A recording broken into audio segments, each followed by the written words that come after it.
إن الحمد لله نحمده ونستعينه ونستغفره ونعوذ بالله من شرور أنفسنا ومن سيئات أعمالنا. من يهد الله فلا مضل له ومن يضلل فلا هادي له. وأشهد أن لا إله إلا الله وحده لا شريك له وأشهد أن محمدا عبده ورسوله. মহান আল্লাহ সুবহানাহু ওয়া তাআলা সূরা বাকারার ৮৭ নম্বর আয়াতে তিনি বলছেন, ولقد آتينا موسى الكتاب وقفينا من بعده بالرسل وآتينا عيسى ابن مريم البينات وأيدناه بروح القدس أفكلما جاءكم رسول بما لا تهوى أنفسكم استكبرتم ففريقا كذبتم وفريقا تقتلون। আল্লাহ সুবহানাহু ওয়া তাআলা বলছেন, আর আমি নিশ্চয়ই মুসাকে দিয়েছি, কিতাব দিয়েছি এবং তারপরে একের পর এক রাসূল প্রেরণ করেছি এবং মারিয়াম পুত্র ঈসাকে দিয়েছি সুস্পষ্ট নিদর্শন, আর তাকে শক্তিশালী করেছি পবিত্র আত্মার মাধ্যমে বা রুহুল কুদ্দুসের মাধ্যমে। তবে কি তোমাদের নিকট যখনই কোনো রাসূল এমন কিছু নিয়ে এসেছে যা তোমাদের মনোপুত নয়, তখন তোমরা অহংকার করেছো, অতঃপর নবীদের এক দলকে তোমরা মিথ্যাবাদী বলেছো আর এক দলকে হত্যা করেছো। আল্লাহ সুবহানাহু ওয়া তাআলা বলছেন, বনী ইসরায়েলদের উদ্দেশ্যে বলছেন যে আমি নিদর্শন সহই রসুলগণকে পাঠাইছি। এমনকি ঈসা আলাইহিস সালাম শেষ রাসূল, বনী ইসরায়েলের শেষ রাসূল হলেন ঈসা আলাইহিস সালাম, এবং তাকে রুহুল কুদ্দুস বা হযরত জিবরাইল আলাইহিস সালামের মাধ্যমে শক্তিশালী করা হয়েছে এবং অনেকগুলো নিদর্শন নিয়ে তিনি এসেছিলেন, অনেকগুলো মুজিজা ছিল তার, যাতে করে বিপদগামী মানুষেরা বুঝতে পারে যে আল্লাহ সুবহানাহু ওয়া তাআলার এরকম স্পষ্ট নিদর্শন আছে, আর ইনিই হচ্ছেন আল্লাহর রাসূল। এরকম অনেকগুলো নিদর্শন তার কাছে দেওয়া হয়েছিল। তারপরেও যেহেতু তাদের মনোপুত হয়নি, অর্থাৎ তারা যেরকম ভাবে চাচ্ছিল রাসূলদেরকে, তাদের নিজস্ব যেই বিচার বুদ্ধি বিবেক বিবেচনা আছে এবং তাদের যে ট্রেডিশন আছে এবং তাদের যেই মিথ্যাবাদী মন আছে, এর অনুরূপ না হওয়ার কারণে তারা নবীদেরকে গ্রহণ করেনি, বহু নবীদেরকে গ্রহণ করেনি, মিথ্যাবাদী বলেছে নবীদেরকে যে তোমরা মিথ্যা বলছো। আবার অনেক নবীকে এই বনি ইসরাইল হত্যা করেছে, কারণ তাদের নিজেদের মতো হচ্ছিল না। নবীদের বক্তব্য তাদের নিজেদের মতো হচ্ছিল না, এটাই হচ্ছে ব্যাপার। তো এখানে আরো একটা আয়াতে আল্লাহ সুবহানাহু ওয়া তাআলা আমাদেরকে জানাচ্ছেন, সূরা আল ইমরানের 49 নম্বর আয়াতে আল্লাহ সুবহানাহু ওয়া তাআলা জানাচ্ছেন যে আহ, ঈসা আলাইহিস সালামের কি কি নিদর্শন ছিল। তো আ- আল্লাহ সুবহানাহু ওয়া তাআলা বলছেন, আর তাকে বনি ইসরায়েলের জন্য রসূল রূপে তিনি প্রেরণ করবেন। নিশ্চয়ই আমি তোমাদের রবের পক্ষ থেকে তোমাদের নিকট নিদর্শন নিয়ে এসেছি যে আমি অবশ্যই তোমাদের জন্য কাদামাটি দ্বারা পাখি সদৃশ আকৃতি গঠন করব, তারপর তাতে আমি ফু দেব, ফলে আল্লাহর হুকুমে সেটা পাখি হয়ে যাবে। আর আমি আল্লাহর হুকুমে জন্মান্ধ ও কুষ্ঠ ব্যাধিগ্রস্তকে নিরাময় দান করব এবং মৃতকে জীবিত করব। আর তোমরা তোমাদের ঘরে যা খাও এবং মজুত করো তা আমি তোমাদেরকে জানিয়ে দেব। তো ঈসা আলাইহিসসালামকে আল্লাহ সুবহানাহু ওয়া তাআলা যখন নিদর্শনগুলো দান করলেন, আমাদের শুরুতে জেনে নেওয়া উচিত যে হযরত ঈসা আলাইহিসসালাম যখন তার মায়ের কোলে ছিলেন তখনই তিনি কিন্তু কথা বলছেন, সেটা একটা নিদর্শন ছিল। তো এরপরও যখন তিনি নবুয়ত প্রাপ্ত হলেন, আরো আরো অনেক পরে এসে যখন তিনি ইনজিল প্রাপ্ত হলেন, তখন তাকে আল্লাহ সুবহানাহু ওয়া তাআলা অনেকগুলো বৈশিষ্ট্য দান করলেন। এর একটা ছিল এরকম যে তিনি কাদামাটি দিয়ে পাখি সদৃশ্য কিছু একটা বানাইতেন এবং তাকে আহ, বলতেন যে আল্লাহর আদেশে তুমি জীবন্ত হও, তখন সেটা জীবন্ত হয়ে যাইতো পাখি। তো এটা দেখে যাতে মানুষেরা ঈমান আনে, এই জন্য আল্লাহ তাআলা তাআলা তাকে এইটা দান করছিলেন, এই মুজিজা দান করছিলেন। এরপরে জন্মান্ধ যারা আহ, একেবারে জন্মান্ধ, তাদের কিন্তু সার্জারির মাধ্যমেও ঠিক করা যায় না এই এই অবস্থা। আর কুষ্ঠ রোগ মানে হচ্ছে যে চামড়ার এক বিশেষ রোগ যেটা খুবই ভয়ঙ্কর, এই দুরারোগ্য ব্যাধি সেই সময়, এখনো পর্যন্ত তো জন্মান্ধ একটা দুরারোগ্য ব্যাধি। আর কুষ্ঠরোগও আহ, তখনকার সময়ে তো ছিল খুবই দুরারোগ্য একটা ব্যাপার, এখনো অনেক কষ্টকর ব্যাপার এটা। তো এই দুইটা রোগই তখন ভালো হয়ে যেত যখন তিনি তাদের উপরে হাত বুলাইতেন। এরপর মৃতকে জীবন্ত করে, এটা তো কোনোভাবেই আমরা জানি না যে অন্য কোন নবীকে আল্লাহ সুবহানাহু ওয়া তাআলা এই মুজিজা দান করছিলেন ঈসা আলাইহিস সালাম ছাড়া, আমাদের জানা নেই। সম্ভবত ঈসা আলাইহিস সালামই একমাত্র রাসূল যাকে আল্লাহ সুবহানাহু ওয়া তাআলা এরকম বিশাল একটা মুজিজা দান করেছিলেন।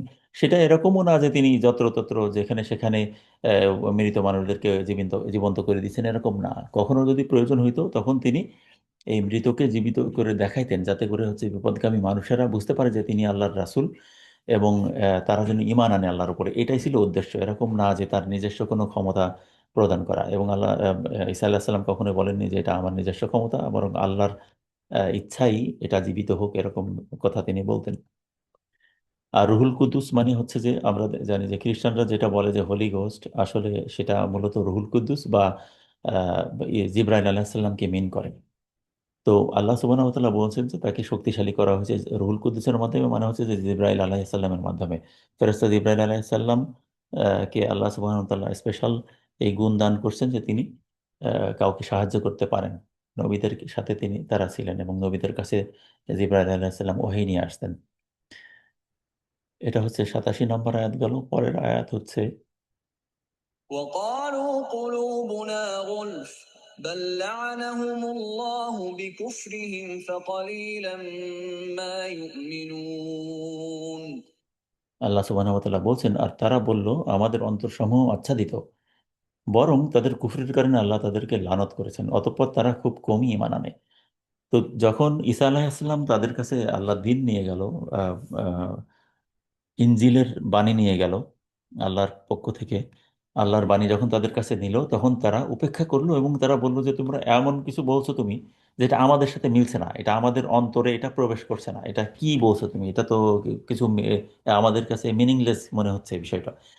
অর্থাৎ তাদের যেই প্রভাবশালী ব্যক্তিদ্বয় ছিল, যারা সমাজ পরিচালনা করতো, সমাজের টপ লোক যারা ছিল, যাদের কথা মানুষেরা শোনে, প্রভাবশালী লোকেরা, তারাই তো অন্যের উপর অত্যাচার করতে পারে, মূলত তারাই তো অত্যাচার করে। তো তাদের কাছে যখন তিনি গেলেন, সেই সমস্ত মানুষেরা বলল যে তুমি যা বলছো এটা আমাদের মনোপুত হচ্ছে না, এটা আমাদের কাছে আসছে না, তুমি কি বলছো এটা আমরা আমরা বুঝতে পারছি না। ঠিক আসলে এটা ছিল এরকম না যে তারা আসলে বুঝতে পারছে না, মূলত তারা যেই চর্চাগুলো করছিল, তাদের সমাজে যে চর্চাগুলো ছিল, তারা যেই বিষয়গুলোর মধ্যে ব্যাপৃত ছিল, সেখান থেকে তারা বের হইতে চাচ্ছিল না, এবং তারা মনে করছিল যে আমাদেরটাই সঠিক। এটা এরকম অর্থে যে আমি আমার উপরে অটল আছি, আর তুমি যেটা বলছো এটা কিসের কি, এটা তো ঠুনকো ফালতু একটা বিষয়। এরকম উপেক্ষা করার জন্যই তারা এটা বলছিল যে এটা আমাদের কাছে মনোপুত হচ্ছে না, তুমি কি বলছো। আল্লাহ সুবহানাহু ওয়া তাআলা খুব ভালো ভাষা এখানে বলছেন, কিন্তু মূলত তারা খুবই তাচ্ছিল্যের সাথে, খুবই অপমানজনকভাবে এটা প্রত্যাখ্যান করে যে তোমার এই বাণীগুলো এটা আমাদের জন্য কাজে লাগবে না, এবং আমরা যেটার উপরে আছি এটাই সঠিক, তুমি বরং ভুল বলছো। তো আল্লাহ সুবহানাহু ওয়া তাআলা এরপরে বলছেন যে কুফরির কারণে, যেহেতু তারা কুফরি করতো, তারা যেই নীতির উপরে ছিল সেই নীতির উপরে তারা অটল থাকলো, ফলে এই কুফরির কারণে আল্লাহ তাআলা তাদের উপরে লানত করলো। ফলে তারা ওই সত্যকে উপলব্ধি করতে পারলো না, এটাই হচ্ছে মূল বিষয় ছিল। অতঃপর তারা খুব কমিয়ে মানানে, অর্থাৎ তাদের মধ্যে একটা দলও ছিল, এরকম না যে তাদের 100% লোকই উপেক্ষা করছিল, বরং তাদের মধ্যে একটা দল ছিল যারা ঈসা আলাইহিস সালামকে সত্যিই মেনে নিল। কিন্তু একটা বড় অংশ যারা হচ্ছে প্রভাবশালী, যারা জ্ঞানী, তাদেরই বড় অংশই গ্রহণ করলো না, এটাই হচ্ছে তাদের অবস্থা।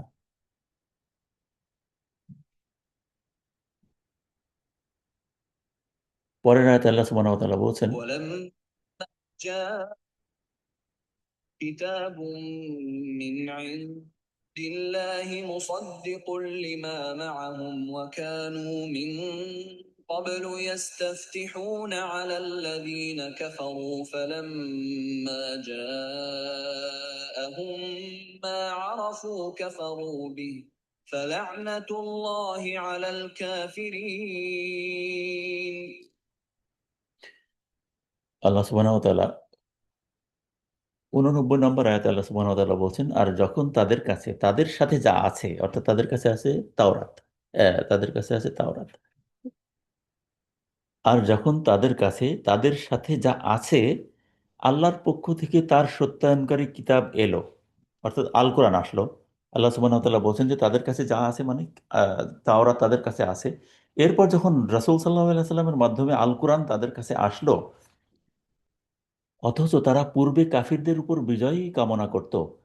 সুতরাং যখন তাদের নিকট এলো তা তারা চিনত, তখন তারা তা অস্বীকার করলো, অতএব কাফিরদের উপর আল্লাহর লানত।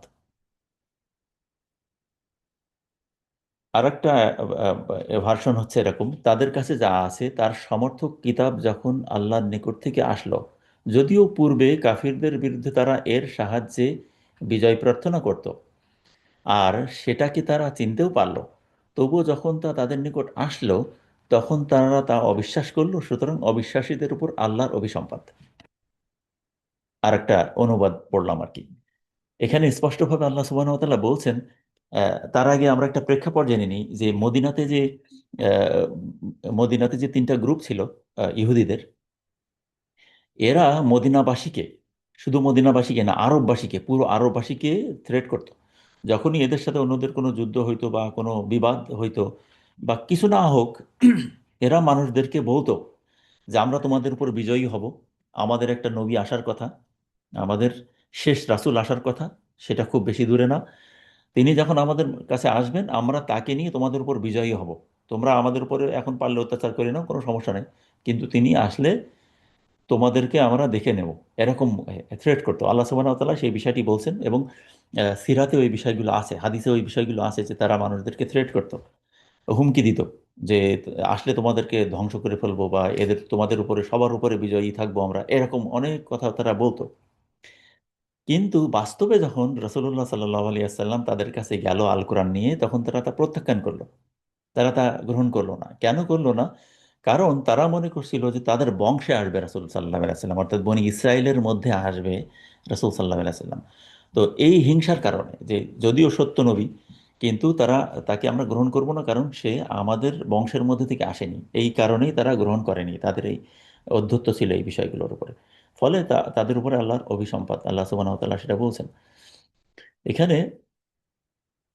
একটা আহ, হাদিস আপনাদেরকে দেখাচ্ছি, শোনাচ্ছি, সেটা হচ্ছে যে রাসূলুল্লাহ সাল্লাল্লাহু আলাইহি সাল্লামের স্ত্রী সাফিয়া, উম্মুল মুমিনিন সাফিয়া, উনি ছিলেন, ওনার চাচা ছিলেন ইহুদি, এবং ওনার পিতাও ছিলেন ইহুদিদের সর্দার আর কি, ইহুদিদের সর্দার শ্রেণী, বিশাল বড় আলেমও ছিল তারা। তো তখন তিনি তো ইসলাম গ্রহণ করলেন, এবং রাসূলুল্লাহ সাল্লাল্লাহু আলাইহি সাল্লামের সম্মানিত স্ত্রী, উনি বলছেন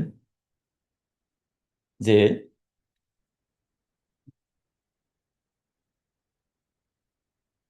রাসূলুল্লাহ সাল্লাল্লাহু আলাইহি সাল্লামের মদিনা আগমনের পর উনি বলছেন আমার চাচা ও পিতা দুজনেই তার সাথে সাক্ষাৎ করতে গিয়েছিলেন, অর্থাৎ রাসূল সাল্লাল্লাহু আলাইহি সাল্লামের সাথে ওনার চাচা এবং ওনার পিতা দুজনেই সাক্ষাৎ করতে গিয়েছিলেন, এবং দীর্ঘক্ষণ কথা বলার পর তারা ঘরে ফিরে আসে। তখনও পর্যন্ত, মানে উনি জানাচ্ছেন তখনকার সময় যখন তার বিয়ে হয়নি, অনেক আগের কথা, এর পূর্বের পূর্বের কথা তিনি বলছেন, যে ঘরে ফিরে আসলো তার পিতা এবং চাচা রাসূল সাল্লাল্লাহু আলাইহি সাল্লামের সাথে কথা বলে, তখনও তিনি নিজেও জানেন না এই বিষয়গুলো। তো তিনি পরবর্তীতে এই এই অভিজ্ঞতা শেয়ার করছেন। এ সময় আমি নিজের কানে তাদের এভাবে আলাপ করতে শুনি, নিজের কানে তিনি শুনেন, এই চাচা বলছেন আমাদের কিতাবে যে নবীর খবর দেওয়া হয়েছে ইনি কি সত্যিই সেই নবী? তখন পিতা বললেন আল্লাহর কসম তিনিই সেই নবী। এরপর চাচা বললেন এ ব্যাপারে তুমি কি একেবারে নিশ্চিত? পিতা বললেন হ্যাঁ, মানে উনি একেবারে নিশ্চিত যে এই সেই নবী, সমস্ত সাইন মিলে গেছে, এবং তারা সেটা জানার জন্য গেছিল। এরপর চাচা বললেন তাহলে এখন কি করতে চাও, মানে আমাদের করণীয় কি? তখন তার পিতা বললেন যতক্ষণ দেহে প্রাণ আছে এর বিরোধিতা করতে হবে। এটা সিরাতে ইবনে হিসামে আসছে, এবং বাইহাকিতে আসছে। আহ, বাইহাকি এবং সিরাতে ইবনে হিসামে এই ঘটনাটা আসছে। তো দেখেন যে তারা নিজেরা জানতো, এবং আরো একটা আয়াতে আল্লাহ সুবহানাহু ওয়া তাআলা বলছেন যে হে নবী, ওরা তোমাকে ঠিক সেভাবে চিনে যেভাবে ওরা ওদের নিজেদের সন্তানদেরকে চিনে।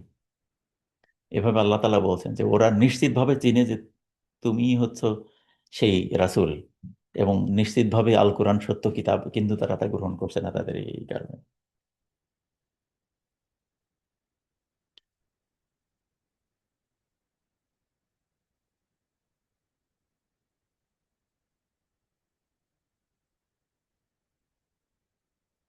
এর পরের আয়াতে আল্লাহ সুবহানাহু ওয়া তাআলা বলছেন, 90 নম্বর আয়াত, بئس ما اشتروا به أنفسهم أن يكفروا بما أنزل الله بغيا أن ينزل الله من فضله على من يشاء من عباده فباءوا بغضب على غضب وللكافرين عذاب مهين.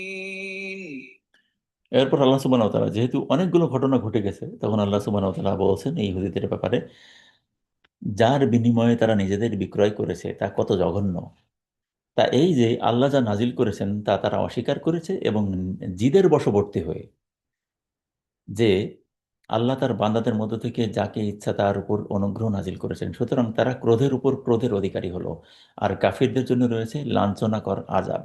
আল্লাহ সুবহানাহু ওয়া তাআলা এখানে তাদের ব্যাপারে বলছেন যে তারা, তাদের এই যে বিনিময়, তারা যে এই সত্যের কাছে আহ, নিজেদের নিজেরা নত হচ্ছে না, তাদের মিথ্যার উপর অটল আছে, এটা একটা ভয়াবহ বিক্রয়। এটাকে আল্লাহ সুবহানাহু ওয়া তাআলা খুব ভয়াবহ একটা অবস্থা বলছেন। আর এই ঘটনা, মানে তারা যে অস্বীকার করছে এই বিষয়টা, সেটা হচ্ছে স্রেফ তাদের জিদের বশবর্তী হয়েছে, অহংকার ভিতরে হচ্ছে প্রচণ্ড ঘৃণা, অহংকার, এবং কেন তাদের মধ্যে থেকে হবে, এবং সেটা এই কারণে যে আমাদের মধ্য থেকে কাউকে রসুল হিসেবে গ্রহণ করা হয়নি, মানে শেষ রাসূল। তাদের বংশে কিন্তু শত শত নবী আসছে, শত শত নবী আল্লাহ সুবহানাহু ওয়া তাআলা পাঠাইছেন, কিন্তু সেটাতে তাদের হচ্ছে না। শেষ রাসূল তাদের মধ্য থেকে আসেনি, এই জন্য তারা প্রচন্ড রকম ঘৃণা করতে থাকলো তাকে, এবং অস্বীকার করলো। সত্য জানা সত্ত্বেও তারা অস্বীকার করলো, এবং জেনে বুঝে তারা অস্বীকার করলো। এটা এরকম না যে তাদের আহ, অজ্ঞতার কারণে তারা করলো, তারা জানে যে এটা সঠিক, কিন্তু তারপরেও তারা তাদের ভুলের উপরে তারা অটল থাকলো। এবং যেহেতু তারা এই অবস্থার মধ্যে আছে, আল্লাহ সুবহানাহু ওয়া তাআলা বললেন যে তারা ক্রোধের উপর ক্রোধের অধিকারী, অর্থাৎ হচ্ছে যে শুধু ক্রোধ না, মানে তারা ভয়াবহতম ক্রোধের অধিকারী হয়ে গেল এই ঘটনার কারণে। আর এই কাফিরদের জন্য রয়েছে লাঞ্ছনা করা আযাব। আল্লাহ সুবহানাহু ওয়া তাআলা এটাই বলছেন। এটাই আমাদের আজকের শেষ আয়াত ছিল। তো আমরা এখান থেকে যেটা বুঝলাম সেটা হচ্ছে যে আল্লাহ সুবহানাহু ওয়া তাআলা যখন আমাদের কাছে সত্য প্রকাশ করছেন, যখন সত্য বাণী আমাদের কাছে আসছেন, তখন তখন আমাদের সেটা গ্রহণ করতে হবে, এবং খুশি মনে গ্রহণ করতে হবে, কারণ ওটাই সত্য। যেটা আল্লাহ সুবহানাহু ওয়া তাআলা বলেন সেটাই সত্য। আল্লাহ সুবহানাহু ওয়া তাআলা যেটাই অবতীর্ণ করেন ওটাই কল্যাণকর, ওটাই আমাদের জন্য অ্যাপ্রোপ্রিয়েট, এবং ওইটাই আমাদের অনুসরণ করতে হবে। এবং কোনো রকম টালবাহানা ছাড়াই একেবারে দ্বিধাহীনভাবেই আমরা সেটার উপর ঈমান আনবো এবং সেটা মেনে চলবো। কোনোভাবেই কোনো রকম চিন্তা করার কোনো সুযোগ নেই এই বিষয়ে। তারা যেটা করেছে তার বিপরীতধর্মী কাজ আমাদেরকে করতে হবে, তার মধ্যেই মুক্তি। এবং আমরা আল্লাহর ক্রোধের পাত্র হব যদি আমরা বনি ইসরায়েলদেরকে অনুসরণ করি, সেই সমস্ত লোকদের যারা আল্লাহর কিতাবকে অস্বীকার করছিল, রাসূলুল্লাহ সাল্লাল্লাহু আলাইহি সাল্লামের উপর অত্যাচার করছিল এবং তার কিতাবকে অস্বীকার করছিল। মহান আল্লাহ সুবহানাহু ওয়া তাআলা আমাদের সমস্ত নেক আমল সমূহকে কবুল করুন এবং আল কোরআনের অনুসারী বানান। আসসালামু আলাইকুম ওয়া রাহমাতুল্লাহি ওয়া বারাকাতুহু।